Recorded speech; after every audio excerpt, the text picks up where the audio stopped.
Olá, eu sou Francês Barros em mais um vídeo do projeto Conjecturas. Em algumas tradições cristãs, a pessoa é inserida em sua expressão de fé ainda bebê. Isso acontece na Igreja Católica, Igreja Luterana, Igreja Presbiteriana e tantas outras. Fato é que quando você é inserido num contexto cristão ainda criança, ou seja, você é batizado quando bebê, você não absorveu, não entendeu os principais fundamentos da fé. É fato que muitas pessoas crescem, continuam se nomeando, se classificando como cristãs. Entretanto, no que diz respeito aos pontos principais da fé, há pelo menos 3 possibilidades. Algumas abraçam, entendem e defendem. Um outro grupo tem total desconhecimento dos princípios da fé cristã. Se diz cristão, mas não conhece praticamente nada desses princípios de fé.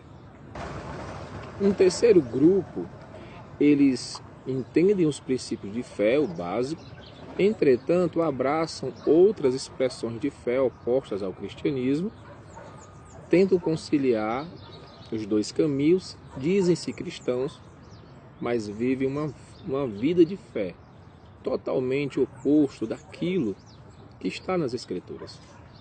Vem então uma pergunta: o que é que eu preciso crer para que eu seja então classificado como cristão? Qual o básico da fé?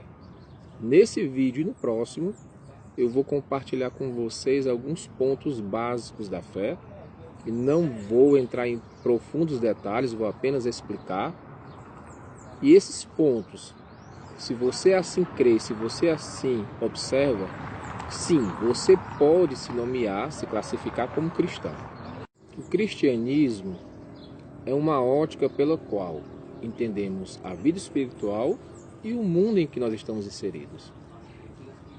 E que lente é essa pela qual nós olhamos o mundo, o contexto em que estamos inseridos e a questão espiritual? É a lente da Bíblia Sagrada. Nós cristãos usamos a Bíblia como a lente pela qual entendemos a vida e o mundo, Deus e todas as questões acerca da espiritualidade. Nos últimos vídeos eu usei também essa lente para dizer aquilo que eu não entendo ser uma expressão cristã. Nesse e no próximo eu vou fechar uma ideia passando para você que me escuta. Princípios básicos, então, do que é ser cristão. Vamos lá? O primeiro ponto que eu creio é a Bíblia.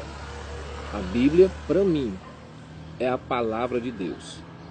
A Bíblia é mais um entre muitos livros de espiritualidade. E para muitas pessoas, ela nada mais é do que um aparato de lendas, de contos antigos. Entretanto, para aquele que é cristão, a Bíblia não é apenas um livro de histórias antigas. Ela não é apenas uma fonte histórica, mas ela é a palavra de Deus. Ao contrário de outros livros de espiritualidade, a Bíblia ela não é apenas um livro, mas ela é um aparato, uma biblioteca de vários livros que tiveram cerca de 40 autores. E esses 40 autores escrevem textos sagrados que levam em torno de 1.500 anos. Assim, diversos autores não se conheceram porque não foram contemporâneos. Entretanto, aquele que estuda a Bíblia, ele concorda de que ele tem que reconhecer que há uma concordância acerca da mensagem a qual ela quer passar. Em 167, por exemplo, Antíoco Epifânio, imperador, ele ordenou que todas as cópias dos escritos que nós hoje conhecemos como o Velho Testamento fossem queimados. Então a Bíblia foi um dos livros, talvez o livro mais perseguido e tentado ser destruído que nós possamos conhecer. É muito interessante o fato de que Voltaire, filósofo francês, iluminista, ter dito que em no máximo 100 anos a Bíblia seria um livro esquecido e em 200 anos um livro praticamente extinto. Hoje, a casa que Voltaire morava é a Sociedade Bíblica Francesa e ela continua sendo um dos livros mais vendidos em todo o mundo. Dois outros pontos importantes para mim com relação à Bíblia é que a Bíblia é o livro que revela Jesus Cristo. Depois da Bíblia, diversos outros autores escreveram acerca da pessoa de Jesus. Temos, por exemplo, escritos de Allan Kardec, mentor do Espiritismo moderno, falando acerca da pessoa de Jesus. Mas o livro que revela originalmente Jesus, sua pessoa e a sua obra, é a Bíblia Sagrada. E algo extremamente interessante. Durante toda a Bíblia, você encontra diversos autores dizendo: assim diz o Senhor, denotando aí que é o próprio Deus que está trazendo uma mensagem ao povo.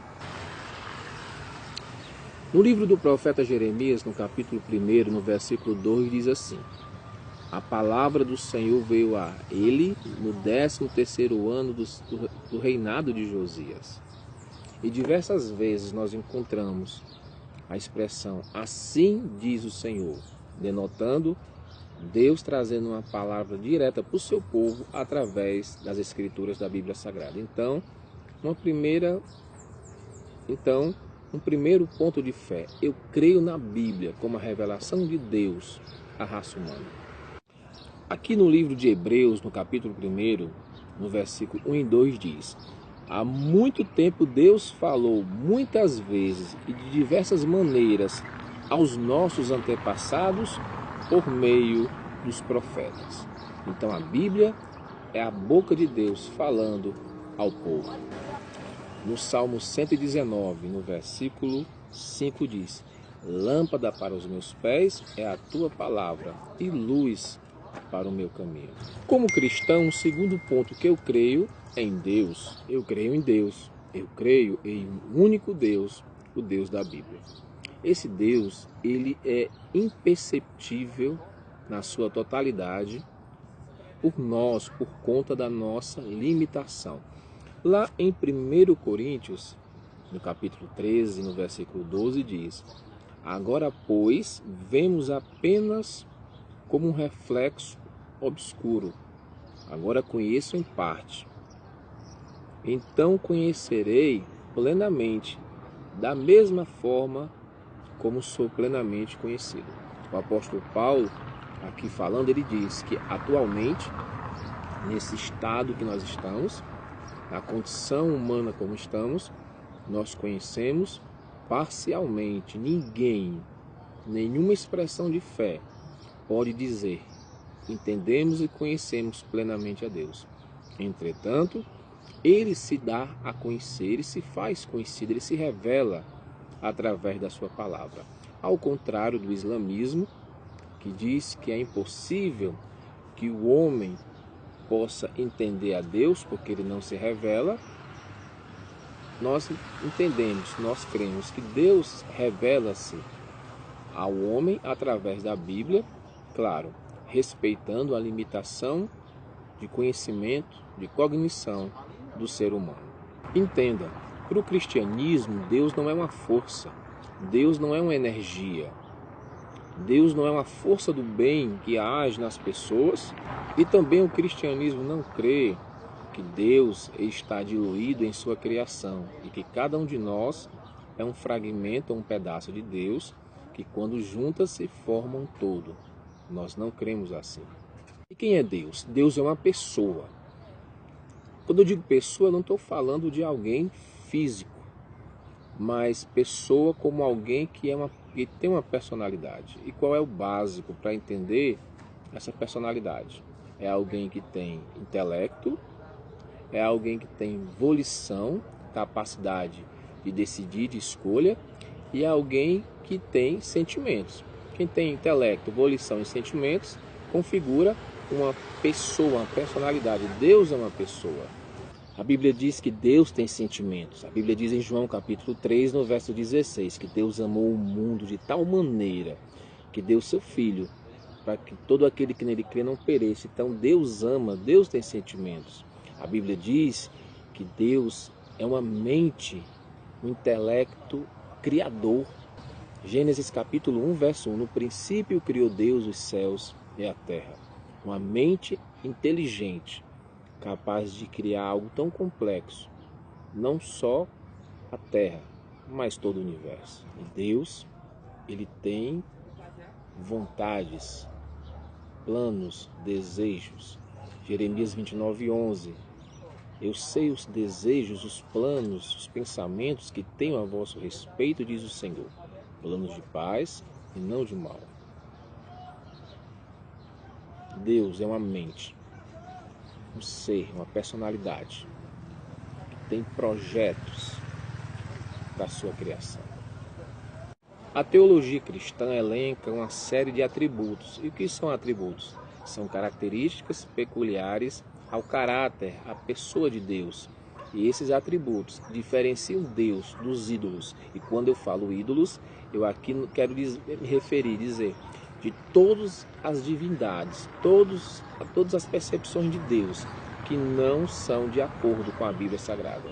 Uma vez que a Bíblia diz que só existe um Deus, toda percepção, todo conceito de divindade que não bate com as Escrituras, nós chamamos de ídolos. Que atributos são esses? Um deles é a seidade. E o que é a seidade?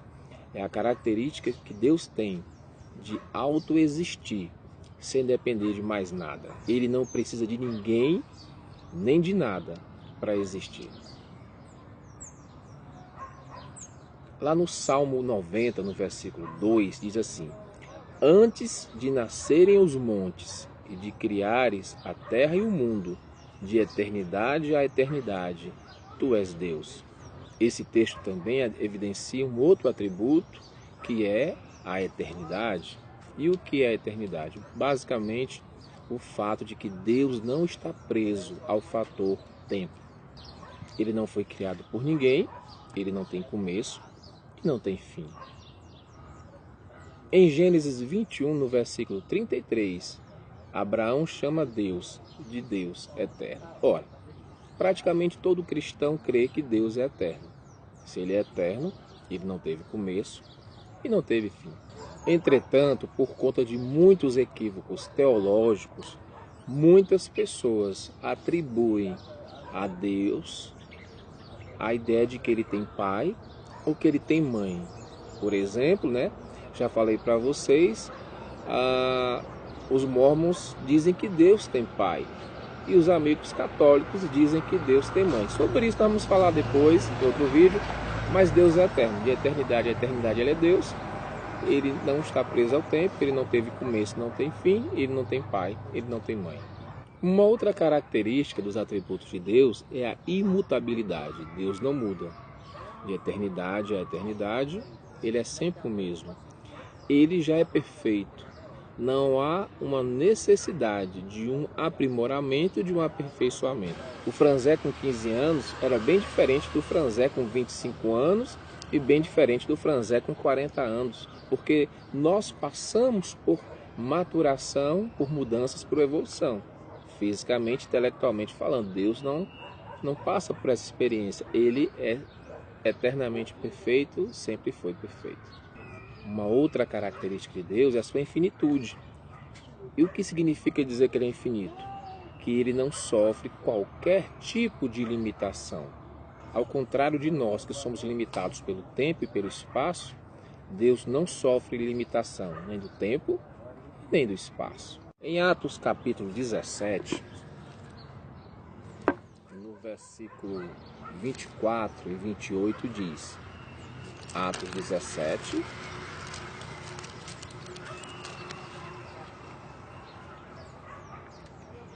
e 28. 24 diz: O Deus que fez o mundo e tudo que nele há é o Senhor dos céus e da terra, e não habita em santuários feitos por mãos humanas. Deus não está limitado a um espaço físico, ele não habita em templos feitos por mãos humanas. E no 28 diz: Pois nele vivemos, nos movemos e existimos. como disseram alguns dos poetas de vocês, também fomos feitos descendência dele. Um outro atributo de Deus é a sua onisciência. No Salmo 139, diz assim, no versículo 1, Senhor, tu me sondas e me conheces, sabe quando me sento e quando me levanto. De longe percebes os meus pensamentos. E o que é a onisciência? É a plena sabedoria, o pleno conhecimento de Deus. Ao contrário do ser humano, que é limitado na sua percepção, Deus sabe todas as coisas. Deus não precisa pedir informação a ninguém e nem tem dúvidas. Ainda no Salmo 139, temos outro atributo de Deus revelado, que é a sua onipresença. Diz assim, Salmo 139, versículo 5. Tu me cercas por trás e pela frente e põe a tua mão sobre mim. Versículo 7. Para onde poderei eu escapar do teu espírito? Para onde poderei fugir da tua presença? Se eu subir aos céus, lá estás. Se eu fizer a cama no mais profundo abismo, também estás lá. Se eu subir com as asas da alvorada e morar na extremidade do mar, mesmo ali, a tua mão direita ou a tua destra me guiará e me sustentará. E o que é a onipresença? A ideia, o conceito de que Deus não está limitado como ser humano ao conceito do espaço. Ele está em todos os locais ao mesmo tempo. Um outro atributo de Deus é a sua onipotência. O que é onipotência? É a ideia de que Deus é todo-poderoso. Em 2 Coríntios capítulo 6, no último versículo, versículo 18, diz: o Senhor, o Todo-Poderoso. Em algumas expressões você encontra o El Shaddai, que é a mesma definição. E o que é isso? É que Deus não está limitado também à questão do seu agir. Ele tem todo o poder nos céus e na terra para agir como Ele quer. Um outro atributo de Deus é a sua soberania. E o que é a soberania? É que Ele controla todas as coisas. Ele é Senhor absoluto. Ele próprio é soberano, é supremo sobre tudo e sobre todos. Ele é quem governa o universo. E tudo acontece debaixo da sua vontade. A soberania de Deus nos revela que Deus é quem controla a história. Agora, uma coisa interessante. Nessa sua soberania, Deus determinou sobre a raça humana, sobre o ser humano, o livre-arbítrio. Então, Deus delegou ao homem a capacidade da escolha, do livre-arbítrio e de conduzir a sua vida. E isso não tira a soberania de Deus, porque o livre-arbítrio do homem é determinação soberana de Deus. Em Filipenses capítulo 2, no versículo 13, nós lemos: pois é Deus quem efetua em vocês tanto querer quanto realizar, de acordo com a boa vontade dele. Eu vou dar uma parada por aqui. No próximo vídeo eu continuo falando da mais incrível revelação sobre a pessoa de Deus, a Trindade. Obrigado, até o próximo vídeo. Esse foi mais um vídeo da série Conjecturas. Pretendo terminar essa ideia no próximo vídeo.